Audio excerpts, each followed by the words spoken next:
Assalamualaikum dan salam sejahtera geng. Selamat datang ke Mat Utara Channel. Barang yang aku order daripada online sudah selamat mendarat geng. Daripada Shopee. Ya, WO Wheel and Tire Cleaner daripada iClass. Aku nak review jugalah serba sedikit pasal barang ni dan aku nak test macam mana dia pergi, macam mana padu. Padu tak padu. Sebelum tu aku nak unboxing dulu. Jadi geng, stay tune.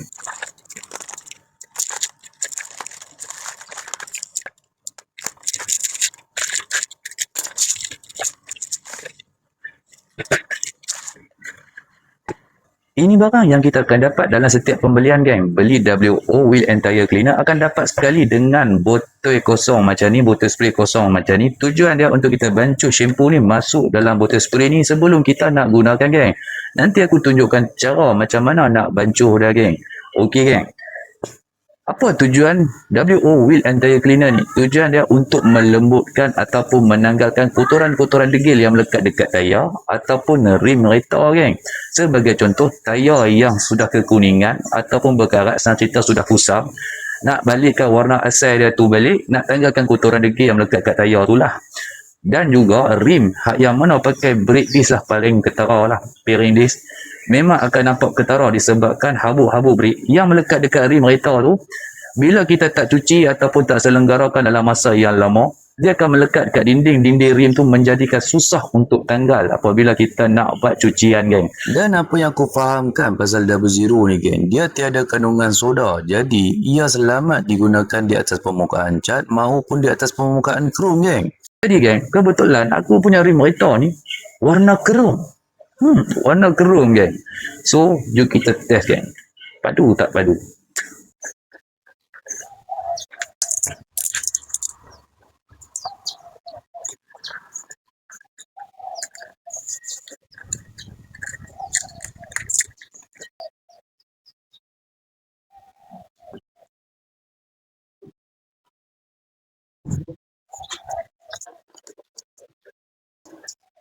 Untuk bancuan double zero ni geng, 1:10, 40 ml double zero, 400 ml air bersih. Tapi kalau keadaan kod rim dan juga tayar tu terlalu kotor, kita boleh ekstrakan double zero ni dalam setiap bancuan.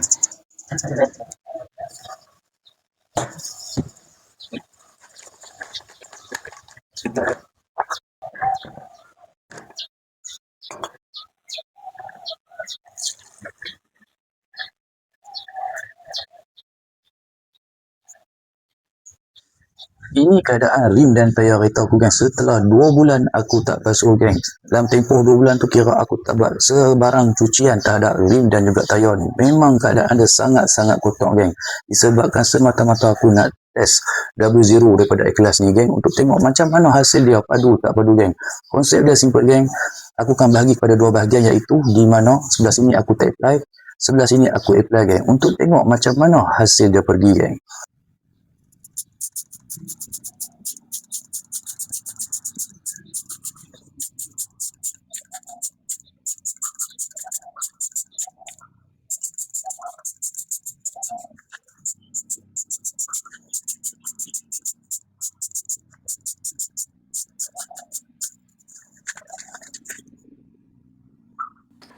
Dia, ini aku bau spray je geng. Tapi kotoran yang melekat tu dah start melembut geng, walaupun bau spray. Kalau kotoran yang tebal macam ni geng, kita boleh biarkan 1 minit hingga ke 2 minit untuk melembutkan kotoran-kotoran yang melekat tu lah.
Okey, aku akan biarkan tayar ni dia kering dulu. Lepas tu nanti kita akan tengok sama-sama result dia tu macam mana, geng. Mantap. Ini keadaan tayar selepas dah kering, geng. Paling nampak ketara kat bahagian tayar ni lah, sebelum dan selepas dah. Aku sangat berpuas hati sebab tayar yang sudah berbelak ke kuning kusam macam ni, kalau kita basuh pakai shampoo biasa belum tentu dia boleh hilang, geng. Tapi dengan W0 ni dia dapat hasil yang bersih macam ni, geng. Dia lebih ke arah nak balik kepada warna asal. Walaupun bukan 100%, dalam lingkungan 90% tu ada, geng. Dekat bahagian hari ni. Bagi hari ni nampak lebih bersih lah. Tapi belah depan ni tak apalah, kita senang nak cuci, senang nak sental kan. Belah dalam, geng. Kat belah dalam tu, apa nampak? Kat sebelah dalam. Tempat yang kita belum cuci ni tempat kita cuci. Sedangkan belah dalam ni kita nak sental cukup lah susah sebab dia tempat ruangan tu agak sempit lah kan. Tapi aku sental light-light pun dapat hasil yang lumayan bersih macam ni, geng. Macam mana, geng? Padu tak padu, geng? Ini dari segi pendapat peribadi aku, geng, tentang W0 Wheel and Tire Cleaner daripada A-Class ni, geng. W0 ni memang function, geng. Dia memudahkan kerja kita dan kita nak buat cucian tayar dari kereta. Dan di mana yang paling aku suka pasal W0 ni, dia jimat, geng. Hampa bayangkan, untuk bancuhan 110, iaitu 400ml air, 40ml W0 ni, berapa banyak kali kita boleh guna, geng. Dalam botol ni ada 500ml tau. Bayangkan, jimat tak jimat, geng. Memang jimat, geng, W0 ni, geng. Yang paling aku suka, geng, dia selamat digunakan di atas permukaan cat atau permukaan kerup. Itu betul, geng. Sebab apa kalau anda kata dia tak selamat digunakan, aku akan mengalami kerugian fatal. Sebab apa, geng? Rim aku warna chrome, geng. Mungkin rim aku kali lebam, saya tahu rosak lah. Tapi tidak kepada W0, geng. Dia memang selamat digunakan, geng. Dan memudahkan selamat digunakan pula tu, geng. Okey, geng. Ini tip pula. Kalau anda kata nak guna W0 ni, geng, lepas hampa dah spray kat tayar tu, hampa biarkan seminit dua. Lepas tu, kalau boleh hampa basuh sekali dengan shampoo. Maksud aku lepas hampa spray, bancuhlah shampoo dalam baket ataupun dalam timba. Lepas tu hampa basuh sekali dengan shampoo tu, geng. Sebab apa? Untuk mendapatkan hasil yang lebih maksimum, geng. Terima tu, geng. Itu tip daripada aku lah. Kalau kat mana hampa dapatkan W0 ni, aku tinggalkan link dekat bawah, geng. Pada hampa yang mana sudi menonton video aku ni sampai habis, geng. Hampa memang supporter yang terbaik. Like, comment, share dan subscribe. Dan nantikan video seterusnya, geng. Mantap, cuy.